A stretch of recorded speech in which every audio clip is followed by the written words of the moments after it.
If you want an innovative culture, the worst thing you can do is punish risk.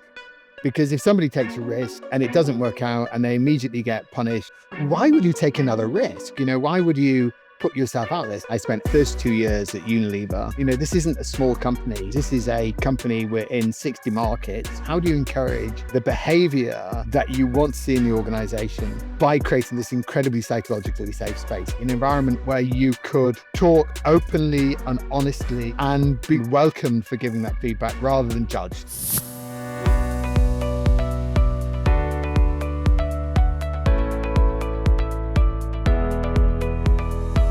Hello and welcome to Retail Disrupted.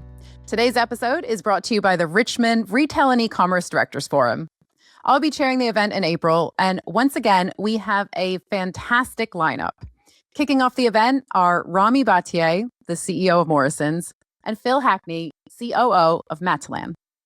Matt Close is also going to be joining us on the day. Matt is a former president at Unilever, where he used to run the global ice cream business. He joins us on the podcast today to share some of the trends in the ice cream category. And we're also going to dig into organizational culture and the importance of building a happy, engaged workforce. Matt, welcome to the podcast. It's so great to have you on the show. Today, we're going to be talking about culture, happiness, and ice cream. And I'm sure all of those things are closely linked. I am looking forward to diving into this, but let's start out with some intros. Can you tell us a little bit more about yourself and your background? Yeah, thanks for having me, Natalie. I spent 32 years at Unilever, about 22 years of them in the ice cream business. And I spent 8 years leading what is now the Magnum ice cream business, but on behalf of Unilever.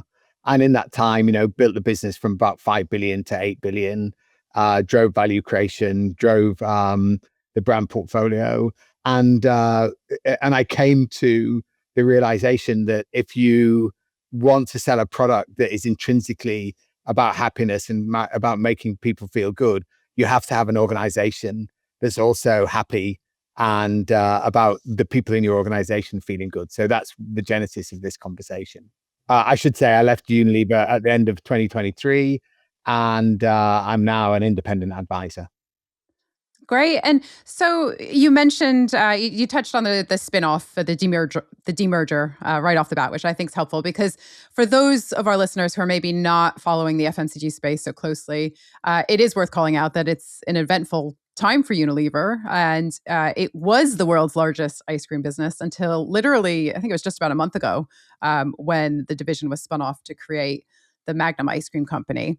So if we rewind to your time at Unilever, can you give us a sense of the strategy? What were consumers looking for and how did you respond to that? Yeah, so, it is all about the consumer, and ice cream is, in essence, it's a treat category. It's about a reward, a lift, something that makes you feel a bit better, about moments of joy, about bringing the family together. So we spent a lot of time really getting under the skin of what consumers were wanting, including, more indulgence, but also more healthiness, more better for you, more permissibility. And we came up with a three-pronged strategy.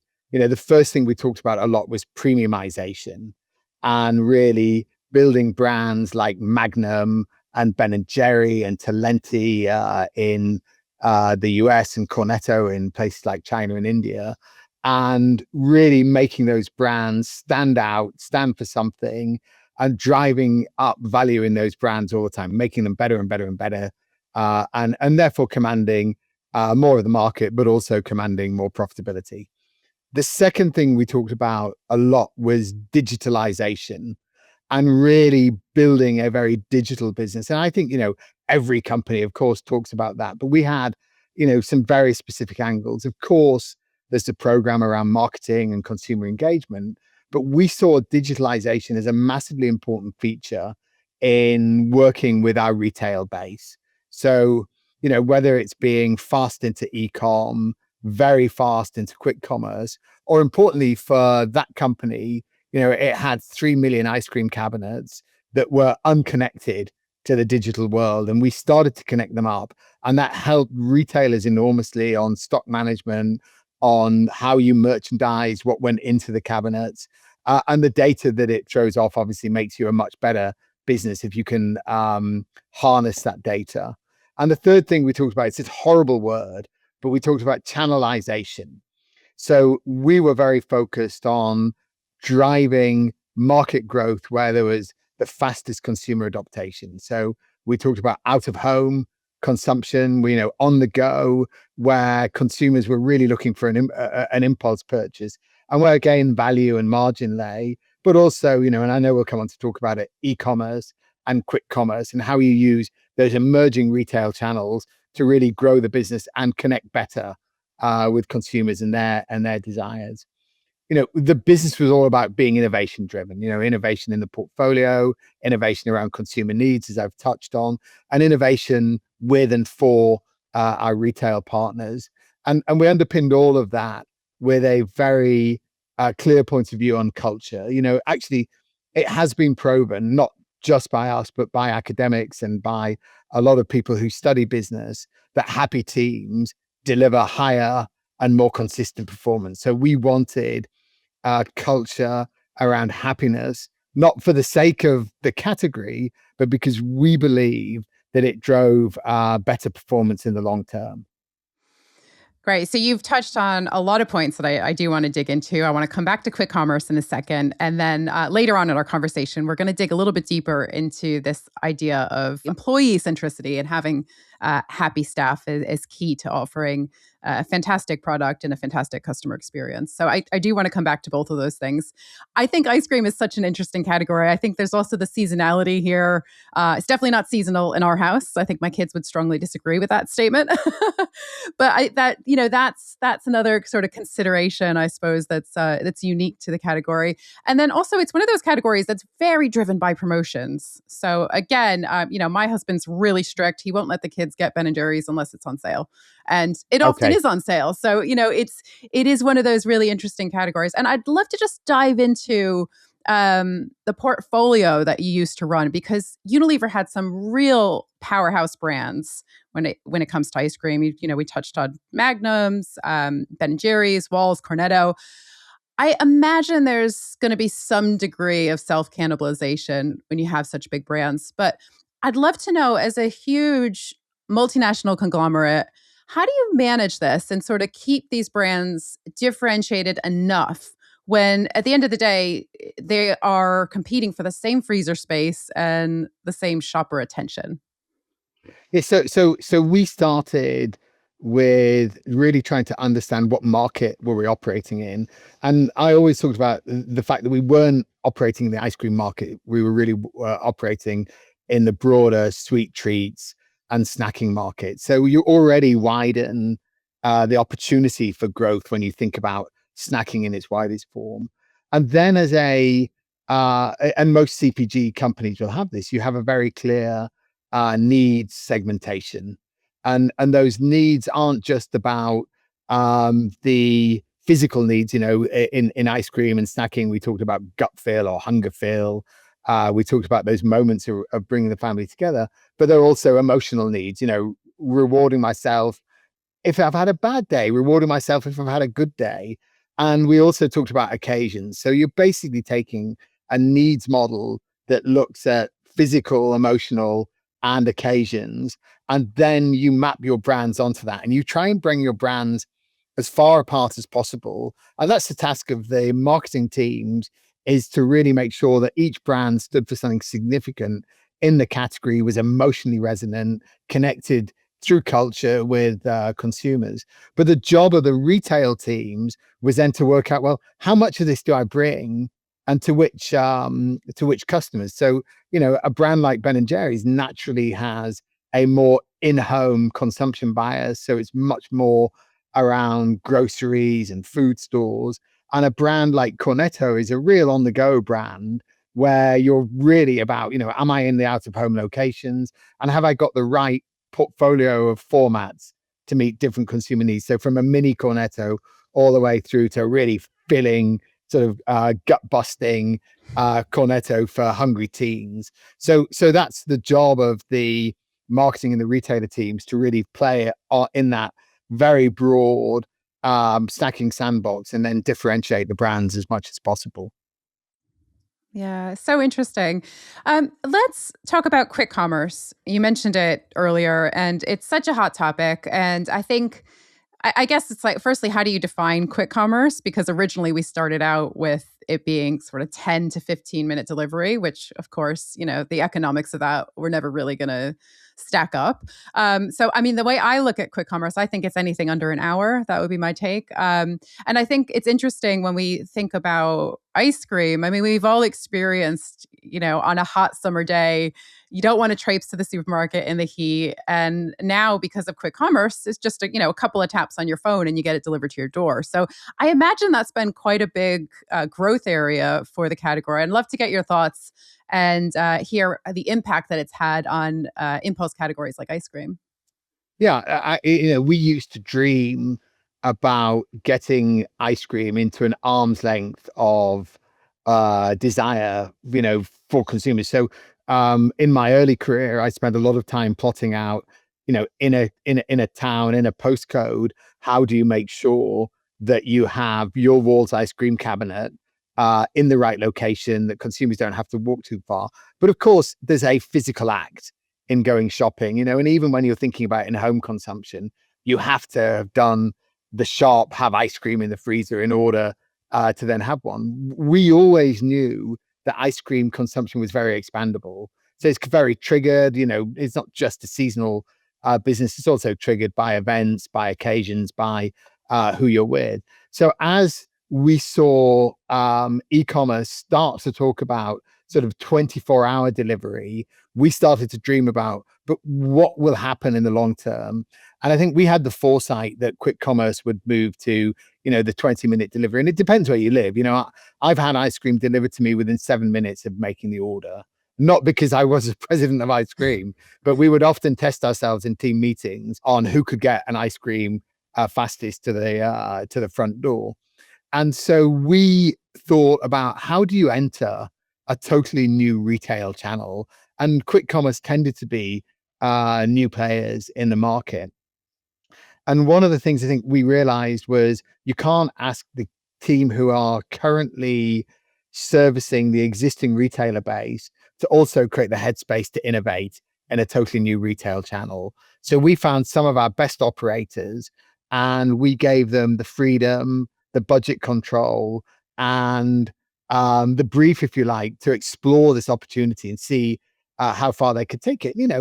Some people in the organization are skeptical about new and about innovation, and worry about cannibalization, and worry about, well, if we're selling through quick commerce, will that upset our existing retailers? But we had this kind of almost messianic view that this was going to put ice cream within arm's reach of desire through the click of 2 or 3 buttons on your phone. And so we put that team to work. They had a very small central hub, but they learned mostly by experimenting in markets like the UK, like the US, like Turkey, like Thailand. And part of my job was to make sure they were codifying their learnings very quickly and getting them around the world. So we wanted a team of bootstrappers who were good at getting together, sharing their learning and bouncing off each other, rather than hoarding their learning and kind of not being involved with each other. And so, a standalone team that really had the brief to unlock and had the freedom to experiment and go at a speed that, frankly, your normal organizational structure just can't move at, was a big unlock. And that business, well, that marketplace is now well above multi-billions in terms of turnover. Yeah, it's been really fascinating as an analyst to watch that develop, and I think now that consumers have had a taste of that sort of uber convenience, it's really hard to go back. And Oh, as you say, it's a game. It's a game changer for shoppers, and it creates whole new shopping and consumption missions that the companies have to either lead or respond to. And I always feel you're in much better off in a leadership position, because you get better support from the operators as well. When your sleeves rolled up, you're first on the phone when they set up in a new market. How can we help you? How can we get involved? How can we share learnings from other markets? And they value that, of course. Yeah, yeah, absolutely. So let's talk a little bit more about leadership and specifically the topic that you're going to be discussing at the Richmond event, which is around culture. And I think the first thing we need to tackle is how you separate strategy from culture. So, big question, Matt, but how do you do this? And what are some of the common mistakes that leaders make when they're trying to align company ambitions with company values? Yeah. I think in a way you can't separate. So I used to hear people throughout my career talk about this, there's a famous quote, culture eats strategy for breakfast. And I always thought that was somewhat misguided because culture reinforces and amplifies strategy. In some ways, strategy is easier because it's quite easy to describe, and culture is hard because it lives in the individuals who work in your organization and the people around it. But my view was culture is really an amplifier of your strategy, and the two are therefore symbiotic and go hand in hand. It means that you have to be very good at describing the culture that you want, and you have to be incredibly good at listening because people, when you're in a leadership position, if you haven't created an environment of, really good psychological safety, people will tell you what they think you want to hear. Everything's working here fine, Matt. Yeah, we're on board with that. We buy into all of this culture. And then if they're actually saying something completely different, or they're not prepared to say to you what the truth is on the ground, then you have massive dissonance.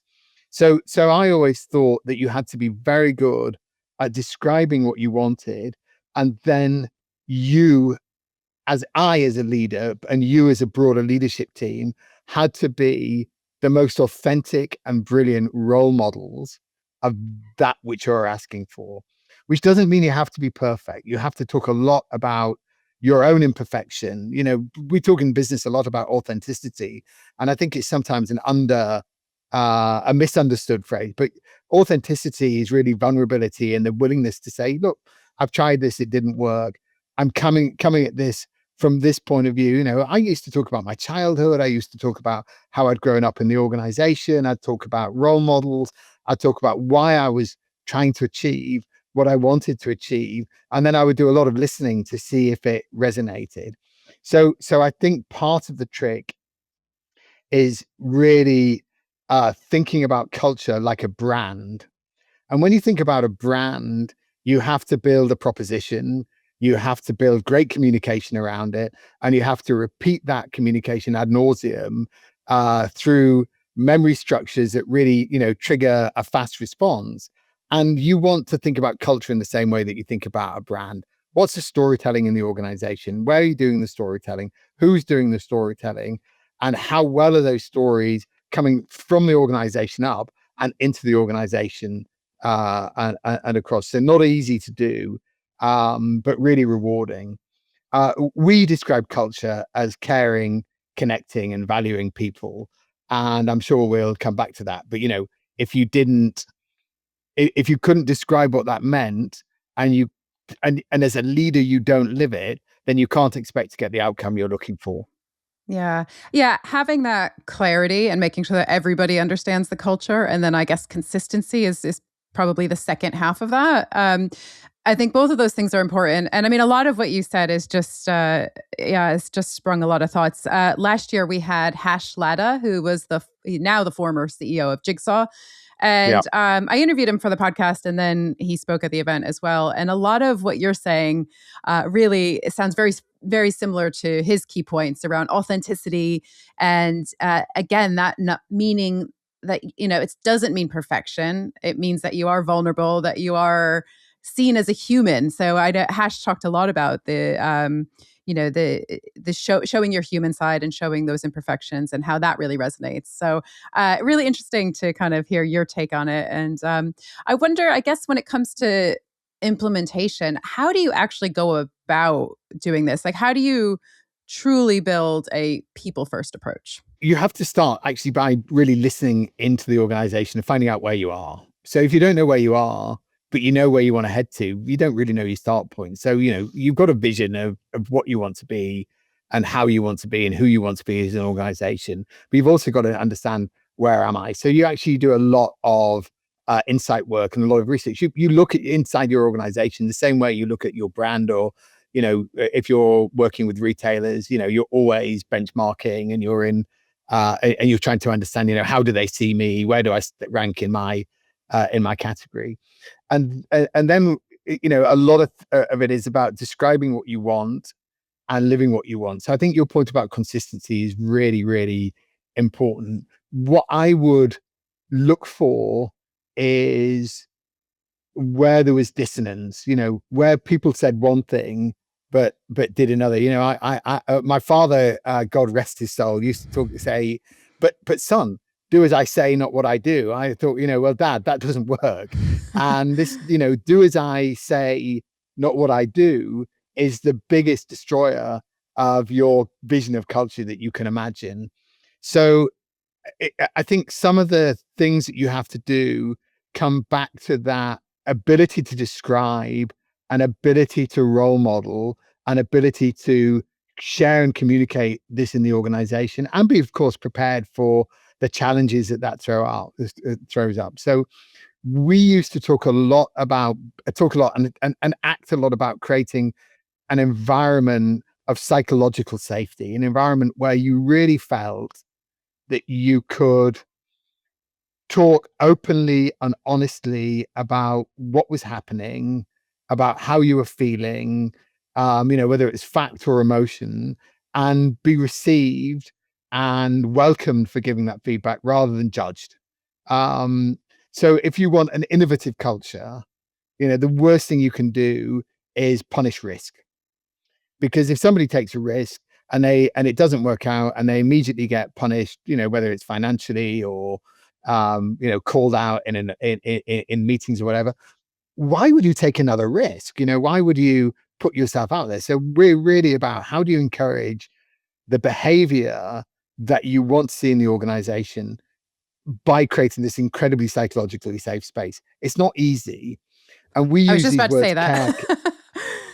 we use these words, care, connect, and value. I think a lot of people hear care and they think soft and they think woolly. We talked about care as being a very direct thing as well. So care isn't just, when something happens in my life that's negative, you have empathy with me, you look after me. Care is also when you screw up, when you um lead your team in a way that really resonates badly with your team. I give you direct feedback. You're open to that feedback and you accept that feedback rather than, look for excuses. So we talked about, when we talked about care, you can immediately see whether the leaders in your organization really live that and mean that, or they're paying lip service to it. And part of the job of the leadership team is to really go, who's on the bus, who gets this, and who's really committed. And I'm afraid that, you'll always find some people aren't committed. You have to have that conversation that says, look, it's okay not to be committed, but it's not okay not to be committed here. So you also have to make really distinct choices about the people who you have on your leadership team. We talked about connection a lot, and we felt connection was a really important part of driving a global organization. This isn't a small company with small teams. This is a company, we're in 60 markets with, a complex cross-functional organization, where connecting people, making people understand that we're just humans dealing with each other, our flaws, our foibles, and all. And most of us, not everyone, but most of us, set out with the positive intent of making a difference. So if I talk about connection, but I don't walk the floor and really learn about the lives of the people in my organization, then I can't expect the organization to be connected. So again, that role modeling is important. And then valuing is probably the most important one, not just values, because values you must live and you must demonstratively live them, and you must put your hand up when you haven't lived that value and say, hey, you know what,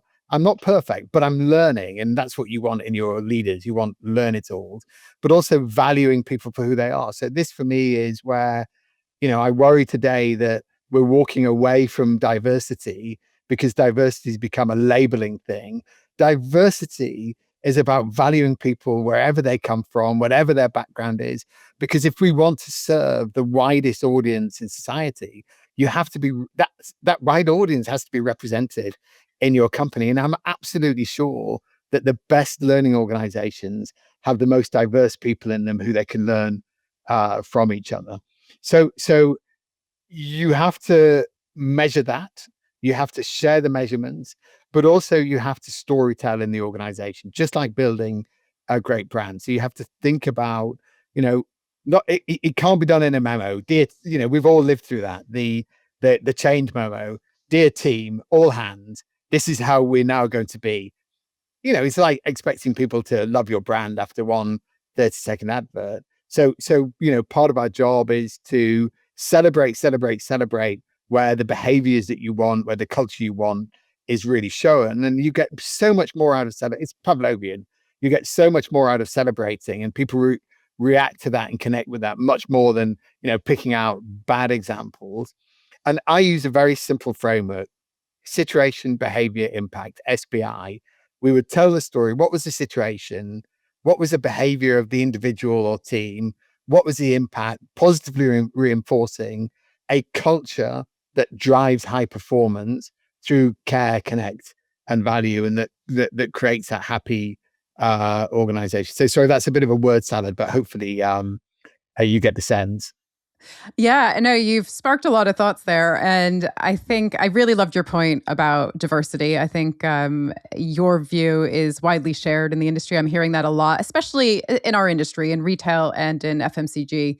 We all shop. We have retailers have a very diverse set of customers. And as you say, that needs to be reflected in the organization to best serve those customers. So I love that point. And also your point about failure being part of the innovation process. The best companies out there recognize that. And so I think you're absolutely right that, if you're going to punish somebody for taking a risk and it not working, that's not a great culture. And, it's so hard to attract and retain talent these days that I think that is a really important component of any business's culture. So really interesting stuff. I'd love to talk about what doesn't work. Can you give us some examples of what doesn't work when you're trying to drive cultural change?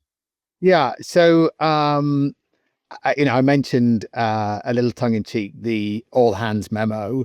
I think that let's take the leadership team for an offsite, set out the new protocols, the new behaviors, the new expectations, and then fail to follow through and hope that your leaders, who often are geographically, can be 11, 12 hours time difference away from you, go home and remember everything that they've committed to.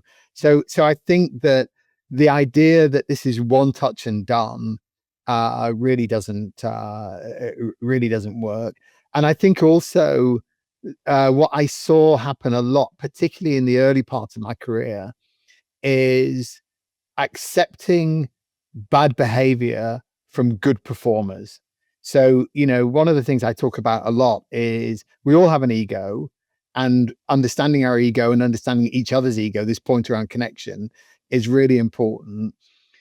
But sometimes you work for people with really high ego whose behavior was really terrible, who got results in the short term, but destroyed morale, destroyed culture, destroyed teams.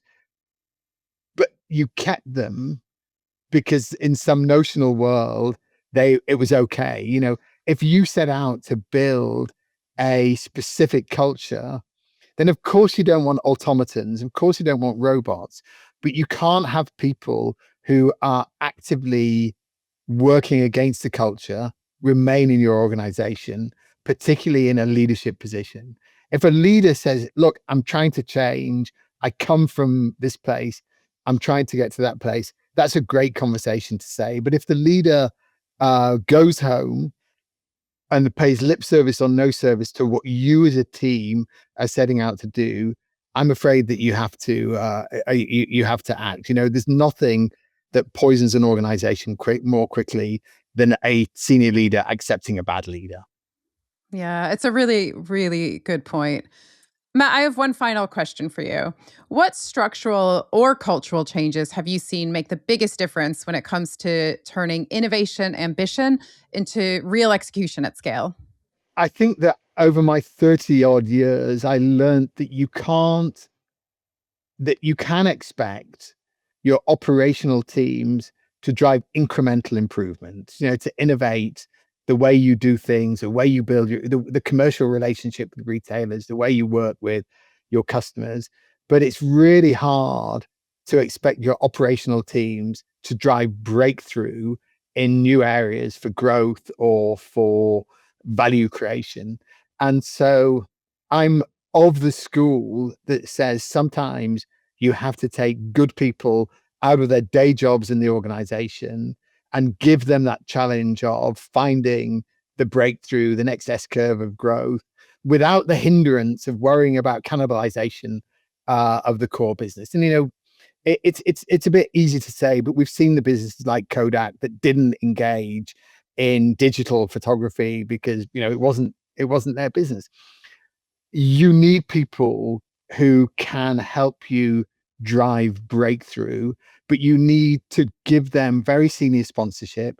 You need to give them real freedom, but you need to leave them well connected in the organization that you can storytell around and be transparent about what they're doing. So the organization's ready to accept that new way, new business, new way of working, and it was never more important than now with the massive advances in AI that the organization's ready to receive and not, with an immune system that rejects anything new. So I think that's probably one of my bigger learnings from my time. Yeah, continuous evolution, so important. And as you say, particularly in the current climate with new and emerging technology and AI and, retail and FMCG just doesn't sit still. So Yeah, super I exciting look, times. I think continuous evolution in the business, but sometimes you have to pull people out to create the revolution. I think that's what I'm saying. Yeah, fantastic.